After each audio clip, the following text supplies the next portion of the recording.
கர்த்தருடைய பரிசுத்த நாமத்திற்கு மகிமை உண்டாகட்டும். மகிமையான ஒரு காலையிலே உங்களை சந்திப்பதிலே சந்தோஷம் அடைகிறேன்.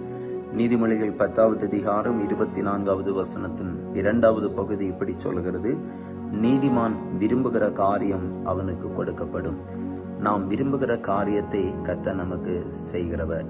அதே சங்கீதம் 24 கூட நம்ம பார்க்கும்போது சொல்லப்பட்டிருக்கிறது, அவர் உமது மன விருப்பத்தின்படி உமக்கு தந்தரளி உமது ஆலோசனைகளை எல்லாம் நிறைவேற்றுவாராக. நமது மன விருப்பங்களை, நாம் விரும்புகிற நம்முடைய விருப்பங்களை அவர் நிறைவேற்றுகிறவர்.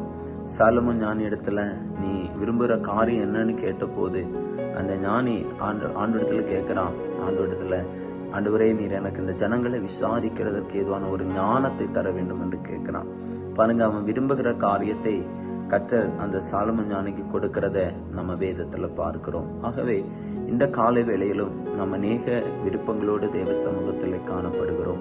நிச்சயமாய் கர்த்தருடைய பிள்ளைகளே, அவரை நம்புங்கள், விசுவாசிங்கள். நீங்கள் விரும்புகிற காரியத்தை அவர் உங்களுக்கு கொடுப்பதற்கு அவர் வல்லமை உள்ள ஆண்டவராய் இருக்கிறார். எந்தெந்த காரியத்தை இந்த நாட்களிலே விரும்பி காத்திருக்கிறீங்களோ அந்த காரியங்களில நிச்சயமாய் கர்த்தருடைய செயல்களை நீங்க பார்ப்பீங்க.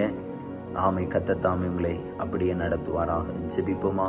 ஆண்டவரே, நல்ல வேலைக்காக நன்றி. நீதிமான் விரும்புகிற காரியத்தை ஆண்டவர் அவர்களுக்கு செய்கிறார். தகப்பனா இருக்கிறீங்க. உம்முடைய பிள்ளைகள் விரும்புகிற காரியத்தை பெற்றுக்கொள்ள ஆண்டவர் உதவி செய்யுங்கப்பா. எந்த சூழ்நிலையிலும் ஆண்டவர் தம்முடைய மக்களை கைவிடாதபடி ஆசீர்வாதமாக நடத்துங்க. பலவிதமான மன விருப்பங்களோடு தம்முடைய பிள்ளைகளுடைய சமூகத்தில் ஜெபிக்கும் போது அந்த விருப்பங்களை இயேசுப்பா, ஒரு தகப்பன் தன் பிள்ளைக்கு தன்னுடைய விருப்பங்களை நிறைவேற்றுகிறது போல ஆண்டவர் எங்கள் விருப்பங்களை பரலோக தகப்பனாக நிறைவேற்றி எங்களை ஆசீர்வாதமான பாதைகளை நடத்துங்கப்பா. தேவைகளை எல்லாம் சந்தித்து மகிழ்ச்சியா இந்த நாளை மாற்றும் இயேசுவின் நாமத்தில் தருகிறேன் நல்ல பிதாவே. ஆமேன், ஆமேன். God bless you. கர்த்தர் உங்களை ஆசீர்வதிப்பார். ஆமேன்.